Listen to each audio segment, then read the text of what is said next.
तसेंगना उनररोय निंग्रे मा याइफबबु उबदा थैदुना चनिंगले मोपाबु नुसिदबगी नते वरौबसु लेते अदुबु मखोय पुंबगी पुंसीदगी महाकी वारी तोंगानख्रगे हाइना लेबले मफम अदु थादोक्तुना चरैदो थुना चटखिनबु होने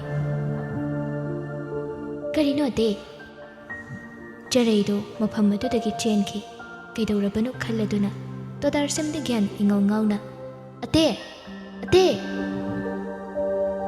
चरैबु तानबदी तानद्रे डॉक्टर की इसिंग पियु हाइदना पिरमलिबु बोतल दो पाइरगा तोदारसमदे लेहौई इसिंग पुरगा तल्लसु तन्ना मथंता चंगले डॉक्टर इसिंग याइफबा हाइफेट यंगलक्तुना इसिंग लौरगा ओ थैंक यू अदो अइबुसु खरा यंगबियोदना डॉक्टर यंगसी अदो डॉक्टर नंगी मिंगदी क्री कौब्रा याइफबा कौई अदो डॉक्टर दारसिमना अदो हाइना सुम तौदुना लेइबदुदा याइफबना मखा तादनबा सत हाइरे होरें ngakhtang लेरगा फजन वरि तौरसे दारसिम इकाइरे अहै याइफबगी मनाक्ता लेरंबा अहल्लदुना कोनो फजन सारुको दारसिम अइ पुमुक्ता यंगहनखिगे अहल्लदुदा मचनगा हाइफेट पैरमलगा दारसिम थोगले चरै युम तमना लाक्लगा मागी कादुदा थुना चंगसेले फमुंगदुदा गित फमथरगा महाक कप्पे मागी मपाव माबु खंगबा कना अमतदा ताहल्लरोय लेपखिबदुना मा मपाबु हराउना कौचबा ngamde अदुक उजनिंगबदु नुंसिनि यंगजबा महाक ngamde हौख्रबा मतम मदुगी नुंसिरबा वारी निंगसिंगले अंगांग ओइरिङैगी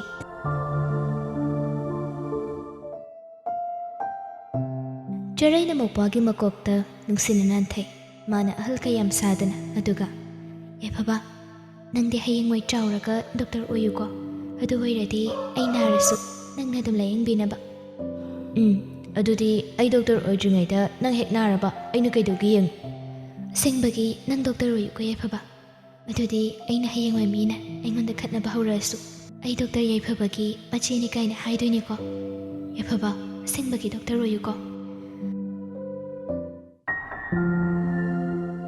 हंदक मरक कपलुद्रबन मागी पिरंग कंगबा हौरुरबनी ngасidi mapukni nungshibagi ma muksu kaple mokpagi magi nungsiba matausin ningsingna mari mari uri yaiphabana yum thadoklamdaida thajaba magaloinana hairambu wahai ngasi sumayek sengna tari aina doctor oiraga ichegi mamangda soidin lepki piklingaidagi nungaiba haibudu khangjadrab aigi ichese aina muktangdi pena no khangeko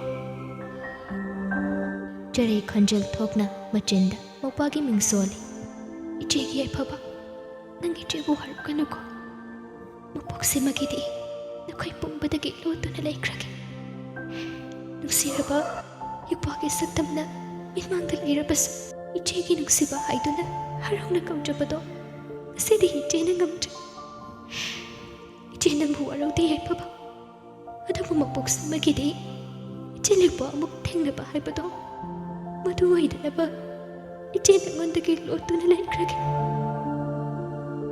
याइफबबु फन्न नुंसिजरबसु मखुरा मंदोमचा अनिदि चरैना तसेंग वारौख्रे मफम अदुदा अमुखना खोंगुल ताररोय पुमनमक्का महाका मरि थदनरगे खंदुना थांदोरक्लिबा महाकी खोंथांग नुमित अदुदा खनखिबा वाखल ngasisu चरै होंग्रि पुकनिंगना सिलेपचनी ngasi खंगहौदना चही कयागी मतुंग ngasiदा मागी मौपा याइफबबु ngasi उजबा असिदा मागी थमोय खंसन सोंथखि मौपाबु उनररोय माबु उबदा लोटलगे खल्लगसु मा कप्पदि यामना कप्पि याइफबा इचेसु नंगबु नुंसि इपाबु नुंसिनि यंगदना इचेगी नुंसिबा आइना इचेसु नंगबु यामना कौनि नंगनि यमदा हलकबदा इचेबु यमदा लेरमदि हाइदुना सोइदना थीरमकनि खंगि इपाना डॉक्टर ओइरगा इचेना लेनगे खनखिब ngасidi nangbu yengba phauba iche ngamtre yaiphabा chahi kaya unarudrabas ipagi nungsiba maitho ichena kauba leite nang nungaina leiruko yaiphabा iche nungsiba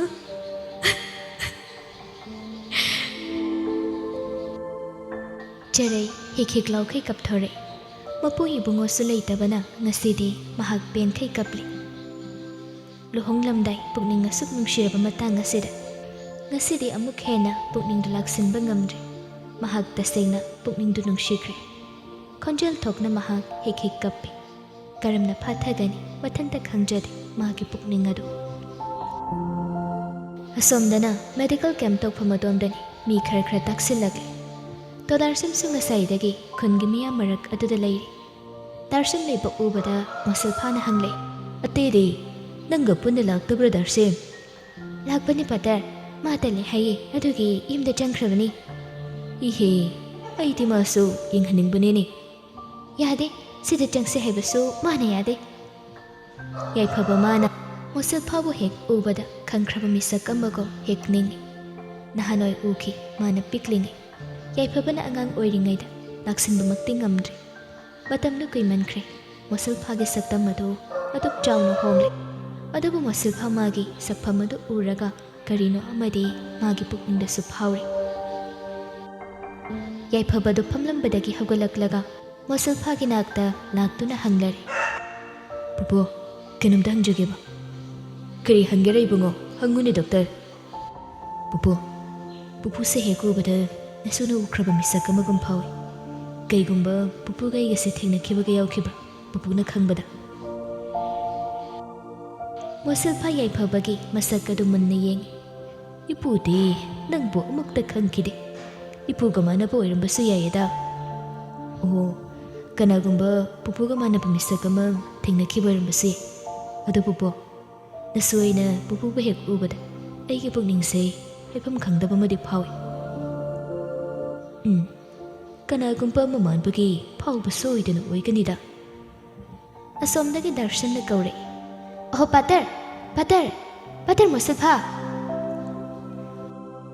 masalpha haiba mingadusu takhre yaifaba chap chana ningsingbadi ngamdre madusu karigino khangdana yamna langtaknaba haibadu oire masalpha du darshanna kaubaga amada tadabi adumak chatki yaifaba matomta mana ningjing mangjing tawriba se karino haiduna chap yungna leptuna leihawi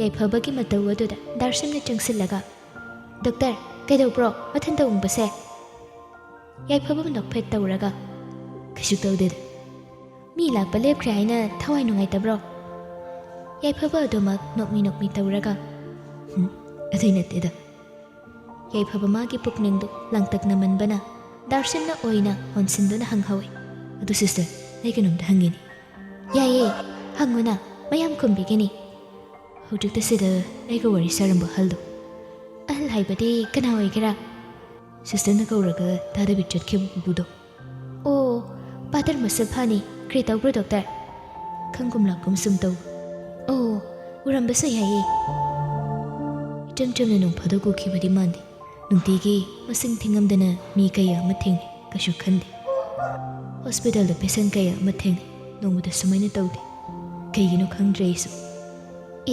adudi kre doctor yaifaba ningsingnaba yamna kanna hotnai mai yamna chingnare kare tawbro doctor kem tawde to darsam su yaifabagi matau ase karino khali amadi ngasai charaina oikhiba mawong matau aduga darshan haibana drumming do au hojiki pudugi matangda darshan khangba kidang haibiyuni aiga wakhalda gainu khangdab chamanomba ama adum leiri magi matang haibase kre haisira magi sunupiga maga leibani machanupa sulai thabakki damakta khundadi leite isunupi harise machanupa dunu pop machanupi oidero nate leisabini luhonggadawrubsu kuidrabani mamingna ate kaubani heigi marupni ngasaisu sida heigi laklambani doctor gi manakta changuse yade doctor bu ubada ko madi adum hankhibani ni kri tawbra khangte kanna chenkhini yaifabagi chamamna badu asum hengale ibu ragana karigi changse yadrib adu aisu khangdeni kri khalurabra yaifaba mathanta sol aibu raga pungmasida changse yadab adudi manaibu hana khangbajan natraga mabu yaifaba ningsinglakle makhoi na angang oiringaida masalphana machul mupagi achaupat leibiduna lakhiba charaida mahakna kaukhiba ate haiba mingadu मागी चिंगनबसी सोइदना चुमलगनी माबु उरगा मफम असिदा चंगसे यादना हनखिबदु सोइदना ओइगनी महाकी चही कयादगी उबा फंखिद्रबु मचेबु मुसलफासु मयुमदा हल्लगा मागी पोलांग साफमदा ले चरैदी ngसाइदगी थोगलक्ट्रि याइफबगा दारसिमगसु मुसलफागी मयुमदा चंगले दारसिमना doctor नुपादुबु पुरगा लाकपदुदा मुसलफाना खजक ngakchanana doctor का दारसिमगा क्रि तौब्रा याइफबा मुसलफागी मनाकदा चंगसिलगा बुबु क्रि तौब्रानि Ibungo doctor बुबु नसुइगी सक्सै अमुक्तंग Munna येंबिदुना अइबु मसक खंब्रा येंबि मुसलफा येंगी या निंगसिंद्रेनि अइदि इबुंगोबु कना ओइब्रानि याइफबनि मुसलफा वाखल तारे याइफबा पिकलिंगै इसु याइफबा याइफबा हाइदुना यामना लुना तौजखिबनि पिक्सा पिकलिंगैदगी अदुमक उखिद्रबनि याइफबदि अदुबु मुसलफा ngasiगी डॉक्टर असि अदुंगैगी अंगांग याइफबदुनि हाइबा खंगले असुक कोइबसि कनाना सुमागी मसुनुपि चरेगी खोंगुल लिरखिदे मुसलफागी पुकनिंगदसु मखोइबु वारौखि याइफबगी ममा अदुदि मुसलफाना सुंग्या यादे अइबु मसक खंगदबु बुबु इपुदी नंगबु अमुक्तसु खंगदे थेंगलनिने हलो हलो बुबु याइफबनि नसु याइफबनि याइफब हाइबदि इपुदी खंगदेनि मी मयामना गाइनरमगनि इबुंगो डॉक्टर थोंगनबु तौबिरो इपुसु मसिगी थबकसे अमुक्ता लोइसिनगेको डॉक्टर अइना हाइद्रा मानब याम लैबनि हाइना लो चेनब तौसे अदुदि बुबु वहमा खकनंगा हंजगी बुबुगीसु वादो हंगहंदे मुसलफाना फत्थल यारेनि क्रिसु हंगलनुनि अइ थबक चिलेनि चखो चखो मत मांगेको याइफबा मपे तागदौरबनि बुबु अइना हाइजबसे हंदक मुक्सु मुसलफाना हेक्ता थदले मा साउगले अइना थोकलो हाइरबदि थोकलोना क्रिकी मखसमक ताब्रा नंग डॉक्टरनि सेल पाइ हाइदुना अइबु लाइरे हाइनु सितब्रा बुबु डॉक्टर चलिसनाउ फादर से याम साउख्रबा माले याइफबा उपाय लेते तबना होगले मामा खाताना करिसु हंगलरो दारसिमगा लोइनेना चटलगे हाइदुना ममाइदु लेथोरे मपानदा मपुनु वा कन्ना ngankhibadुदा चरैसु कैदौरबा जानो खल्लगा मपानदा थोगले कना लैरि हाइबा हन्ना येंगदा मासु हेक्ता हंगले थोगलकपगा कैदौरगे बुबु कनागनु वा कन्ना वादु चपलेपि ममाइ लै थोगलुबदा याइफबन अमुक लैसिनदुना माबु येंगलकपदुदा महक चपलेपि चरै ममाइदु सत लैसिल इमुंगदा अमुक यामना थुना चंखिगे तवे जे चरै चपलेपि कुइरे तादबा मौपाना महकबु कौबा कौरक्लिबदो अदुंगैगी अंगांग ओइरिबा याइफबना कौबा अदु ओइना तारे चरै मपि तारे अदुबु करिसु ममाइ उन्थोगलमदना इमुंगदा चंखिदुना थोंगदु लोनसिनखि याइफबसु चंगसिलकपनि अदुबु थोंग लोनसिनखिबना हानख्रे याइफब कपले मचेबु उबदा माबु उरगा हराउना कौबगी महुत करिसु खंगदबगम थोंग लोनसिनखिबदुदा मचेना माबु सोइदना वरौरंगनि हाइबसे खल्ले थोंग लोनसिनदुना लेख्रबा मचेबु ताननबा याइफबना कौरे इचे अइ नंगी नोक्पा याइफबनि थोंग हांगु इचे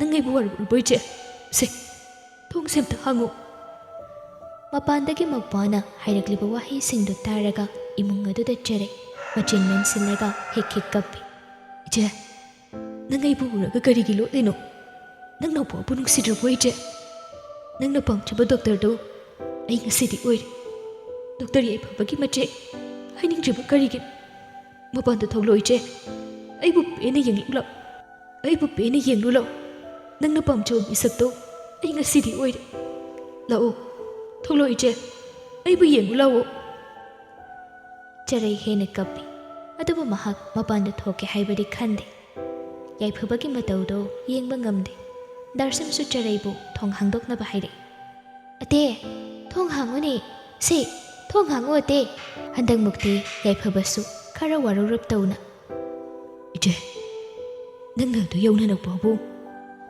ura kalot laba. Ay gisag sa tukyam ni draba na tro. Iche na tong hang hay basuya draba ni na. Ay chat na gate, nasidaki, namit masing tito na lagbi. Ay gila na tauram gitsa ba, isamag nagpiram laban. Ay chat na gate, ngasi na chat kadal ba kung chat asina. Ay kiputsiki way laban. Ay siba ki pauta, naupa ay siba ki pauta bada. Iche na, kapta ba kung boyo. Wahaya si hairaga, yay paba, hik kapjay. Iche, nang nanapa ay ngwanda kiya tum nalunabadi. Ay itan na si Zagan. Ngasimag ay si Zagan Iche. Yay paba na nganglipa mayamdo. Jaray tado na layba ngamdre. Thongdo hangdoray. Yay paba ki managda jensilaga. Yay paba ki khajayda. Kubak na thay. Iche. Jaray kapi. Yay paba ki masada makudo na set thay. Hay tabo ato. Nangwanda ka na hayo hayke. Ha? Nangwanda ka na ato kung bawa ato hayo hayke ba? Yay paba machegi makud anido magi makud na paisilaga. Iche, ay buulaga haraw na gawpidan. Masakang daba magumlong libag kay gina. Nang may manong siya po Iche. Yengo, Aujik di ay doktor oiro ba Iche? Nang napamcha ba doktor do? Ay oiro Iche. Jara yay paba na paisiliba makud tutap na satoy. Mawpapo nung sina muktang yengi. Maduga nga sayma na pubikiba. Maghajaya do da tap na nali. Kaya danungsi, ichaw-chaw na mamang dalibliba, maupa na, angang matcha amagong kapliba do. Madugo uraga, dyan ay kitamoy puba ngamde. Nungsi nagkauray, handang mukti maupabo. Chigi ay papa, ipwadi, mapangmaray pare. Ngasi di ije na pamcha ba, Dr. Oido na, ichigi magdas do liblari. Cheperi ay papa, ichipili. Yay paba machegi mapising do tay thokpi. Kapkan Iche, nang gidamagta, naupa ay yung may chaw nila isiri. Kapkan. Yay paba, nasinang paubat, atam ko'y na ipabuhubap ang nagtraba. Chegi minanise, pitarag kanuhay bayadra yay paba. Jaray ki ato kung mamatawa do da, masal pati kari haigani, masumapitay. Chang silaga, yay paba ki pambomda, makudto na pairaga, isu yay paba. Pupo, ipu na nang bukang tapasabagi, ipupo araw ka nuko. Ay waraw di pupo, pumnapag ay kag. Karino makoy na tawri bumatawsi, todar sa mahagti, ingangag na tuminiyengli. Chika pupuga na, ay busoy na nawarurong ka ni hay baso, ay kag. Ado pupo, ay di taseng na tokli bu oy bu pumnam. Matagkang dapat. Ay papa, ay na yung natulog pa da. Ay buho ba da araw dyan ka tabay Iche di. Yung daliram da. Iche, nang liram da ba da ay kiyam kap kikang Iche. Ay papa,